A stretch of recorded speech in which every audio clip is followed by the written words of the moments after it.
massa você falar isso, porque eu queria também aproveitar o tema, talvez não para mudar totalmente de assunto, mas entrar na parte de investimento do Ethereum. Tem como, por exemplo, um pool de staking desse aí, a pessoa ter recompensa financeira, então, por participar daquele grupo? Tem. Hoje em dia, como a atualização ainda não chegou na parte do merge, né, que a gente chama que quando... Porque hoje em dia tem duas blockchains rodando paralelamente do Ethereum. Tem a blockchain do Ethereum 2.0, que eu não tô lembrado Ela do está nome rodada agora. em fase de testes? Ou está rodando paralelo Ela mesmo? já tá funcionando. Quem quiser participar dessa blockchain, ele já pode mudar o full node dele para esse. Não, você tem que alocar o seu Ether lá e tem uma pegadinha aí que é que se você colocar os seus 32 Ethers lá agora, você não consegue voltar ele para a rede original. Então, se você bloqueou os seus Ethers lá, vai ficar lá até ocorrer esse merge, que é quando uma blockchain vai passar para outra, e aí sim você vai conseguir tirar aqueles seus Ethers de lá. Mas hoje em dia tá rodando essas duas blockchains, eles estão seguindo um roadmap aí, já estava previsto isso. Tem uma blockchain rodando em Proof of Work, que é a que a gente usa, e tem essa outra Proof of Stake, que hoje em dia está só com os Ethers em stake lá. Quem quiser já ser um validador, já consegue ir acumulando, acho que é 4% ao ano, né, de Ether, já consegue ir acumulando lá, mas você não consegue voltar isso para a rede normal. Tem essa dificuldade aí. Então, peraí, esses 4% ao ano é o que o cara recebe por validar as transações. Como validador.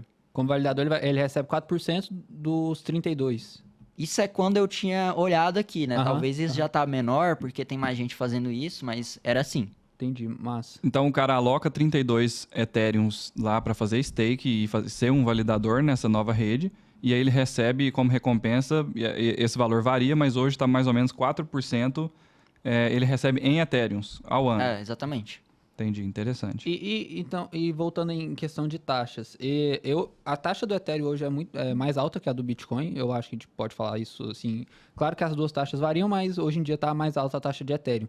E eu vi que o Ethereum 2.0, um dos objetivos era justamente diminuir as taxas. Talvez por causa dessa questão dos 4%. E você acha que isso é o caminho mesmo, que isso vai acontecer com o Ethereum 2.0? Como que ele pode ajudar nessa questão das taxas? Até a gente recebe muita gente perguntando lá no Bitcoin, tipo assim, por que o saque de Ethereum é tão mais caro que o de Bitcoin e tal? Então, pra gente entender um pouco dessa parte também. O maior problema hoje do Ethereum é por conta da mineração. É muito difícil você minerar Ethereum. E com a chegada do Ethereum 2.0, eles vão dividir a blockchain em vários shards. Shards, eu acho que é fragmentação a tradução, né? Uhum. Então, cada validador vai ter um shard, ele só vai enxergar aquele shard.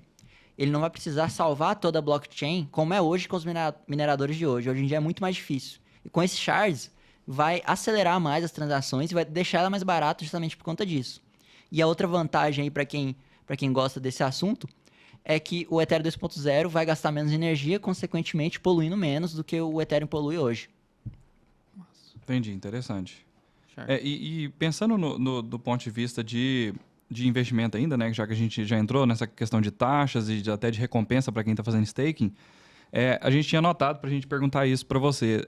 Os preços, a gente observa mais ou menos uma tendência assim de... O pessoal fala muito de alt season e inverno cripto, e aí o Bitcoin acaba levando todo mundo. Quando o Bitcoin cai, as outras caem. Quando o Bitcoin sobe, as outras sobem. Como que você acha, e aí falando especificamente de Ethereum, mas também talvez tocando nas altcoins, como que os preços se correlacionam? Aí a gente está falando do preço em reais ou em dólares dessas moedas, né? Não pegando só assim, um Bitcoin é igual a um Bitcoin, um Ethereum é igual a um Ethereum. Mas pensando nisso, assim, em valorização mesmo do ponto de vista de investimento. Você acha que os preços são muito correlacionados ou hoje já está mais separado isso, está meio independente? E essa questão de inverno cripto, uma coisa puxa a outra mesmo? Vai ter alt season, vai ter inverno cripto? O que você está esperando para esse ano 2022, por exemplo? Eu acho que esse ano aí vai ser uma estagnação, né? Porque a gente teve um boom aí, que o próprio Bitcoin puxou para cima, o Bitcoin também puxou para baixo. Então, todas as altcoins praticamente são correlacionadas com o Bitcoin. Então, se o Bitcoin cai, todo mundo vai lá e dolariza. Mesma coisa com o Ethereum. O Bitcoin começou a cair, todo mundo também já sai do Ethereum, que é a segunda maior. Imagina as outras altcoins, né? Que perde muito mais dinheiro. Então, eu acho sim que é correlacionado, mas não tanto quanto era antigamente. Antigamente era muito mais, hoje em dia você vê aí o Ethereum consegue segurar um pouco mais. Também o ecossistema dentro do Ethereum cresceu, né? Tem muito mais dApps, coleções de NFT, a aplicabilidade é bem maior do que era antes. Antes era uma forma mais de especulação, mas hoje tem realmente uso dentro da blockchain do Ethereum. Tanto é que em 2020, eu acho, ou em 2021, não tenho certeza, acho que foi 2020. A alta histórica de $69 mil foi 2021? 2020... E a de 64 foi em 2020? Não, 2020 foi o ano da pandemia, né? 2020 foi o ano da pandemia. Mas eu sei que o Bitcoin subiu X vezes, sei lá, 10 vezes, e o Ethereum subiu tipo 15 ou 20 vezes, alguma coisa assim, né? Então, mostrando isso que você tá falando. Isso aí foi por conta do boom dos DApps, realmente, né? Porque começou a fazer farm, fazer corretora descentralizada, coleção de NFT, jogo, e tudo isso, para você entrar nesse ecossistema, você precisa de Ether. Você tem que ir lá na corretora e comprar Ether. Então, isso levou o preço do Ether a valorizar muito mais do que o do Bitcoin. Então, esse hype dos NFTs, então, ele acaba puxando o preço também, porque a pessoa precisa comprar Ether para comprar esses NFTs. Então, acontece esse choque de demanda, assim, tem muita gente querendo Ether e aí acaba elevando os preços, é mais ou menos isso, né? O que acontece é que tem muita gente querendo dinheiro fácil, né? E dinheiro fácil traz as pessoas para isso. Então, a pessoa, para querer jogar aquele joguinho lá que tá pagando, sei lá, R$2.000 por mês, ela precisa de Ether, então ela vai lá, compra o Ether e favorece o preço do Ether a subir. Até um ponto para corroborar isso aí que você falou. A gente falou no nosso primeiro episódio sobre a queda do Bitcoin, né? Que em um ano ele estava caindo 35%. Se a gente puxa o gráfico do Ethereum de um ano, ele subiu 35%, assim, o gráfico anual, né? Então, eu realmente, até estava conversando isso com um amigo meu, eu realmente acho que a NFT foi uma das principais causas, né? Até o Spotify fez aquela brincadeira lá no final do ano, né? Tipo assim, 2021 foi o ano que todo mundo tentou entender o que era NFT, né? Tipo, acho que hypou muito mesmo. E aí depois ainda veio o Facebook com o negócio de metaverso. Porque acho que a gente pode falar um pouco sobre isso também, que muitas dessas moedas que envolvem metaverso, NFT, sem ser o Ethereum, né, elas são construídas no Ethereum, né? Acho que o Google pode explicar um pouco melhor, mas a base de todo esse ecossistema que a gente está vendo está sendo o Ethereum, né? Mesmo que você use, sei lá, uma Matic da vida, né, que é outra moeda, ela foi feita em cima do Ethereum, né?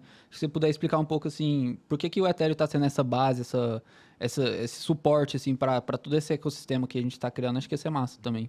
O Ethereum foi quem criou, né, a EVM, né, Ethereum Virtual Machine, que eu tinha falado aí no início. E vieram outras blockchains, como o Edson falou, da Matic, né, que hoje se chama Polygon, que criou solução em cima dessa solução que o Ethereum já tinha criado. A Polygon, por exemplo, ela é uma blockchain de segunda camada, de tempos em tempos ela salva um checkpoint lá na rede do Ethereum, mas o propósito da Polygon é escalar o Ethereum, porque hoje o Ethereum tá caro, né, a transação do Ethereum é caro, é relativamente lento se você pagar uma taxa baixa. Se você pagar uma taxa alta, muito alta, vai ser rápido, né? Mas isso sai fora da realidade. Mas a solução da Polygon é escalar a rede do Ethereum e ela foi produzida em cima do Ethereum. Então, existem essas soluções que dependem do Ethereum dessa forma. E eu acho que isso faz o Ethereum continuar tendo seu valor, porque ele foi o primeiro, foi quem criou isso. Da mesma forma que o Bitcoin foi a primeira moeda, quem introduziu a blockchain aí, que popularizou a blockchain. Então, eu acho que o Ethereum tem o seu valor e com essa atualização 2.0, eu acho que o valor dele vai aumentar ainda mais, porque talvez tire um foco, assim, dessas blockchains que dizem ser mais rápidas, dizem ser mais baratas, porque o Ethereum pretende ele mesmo já ser mais barato e ser mais rápido. Fica aí a recomendação, então, de compra do Google, alavancagem 125 vezes, mais ou menos isso? Não, tô brincando, mas...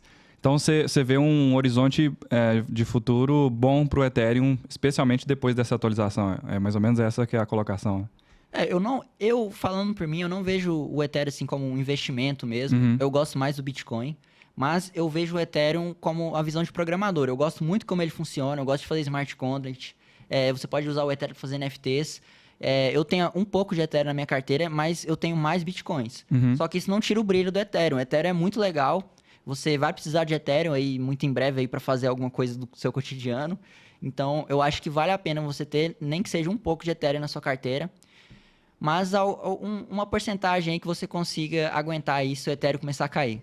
Eu gostei daquele negócio que ele falou do ouro e da prata, porque, tipo assim, todo mundo, tipo assim, ninguém acha estranho falar, investe em ouro, porque beleza, ouro é massa e tal e tal.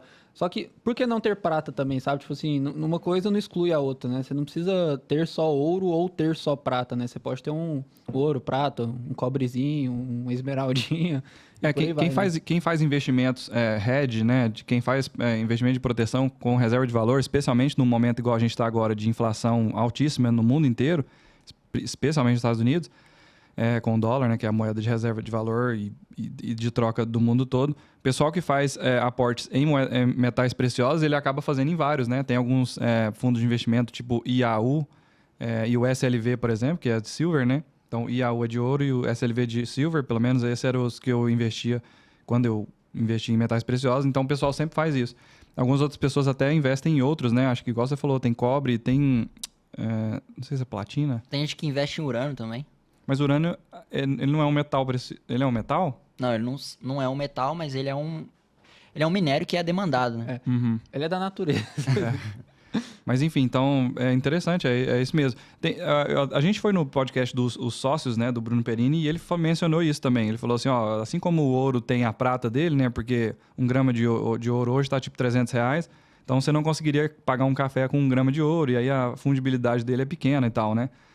A divisibilidade, na verdade. E aí, nesse caso, o pessoal usava prata por conta disso, e depois até derivou mais para moedas de cobre e outros metais mais baratos para essas trocas pequenas, né? Então, é interessante isso.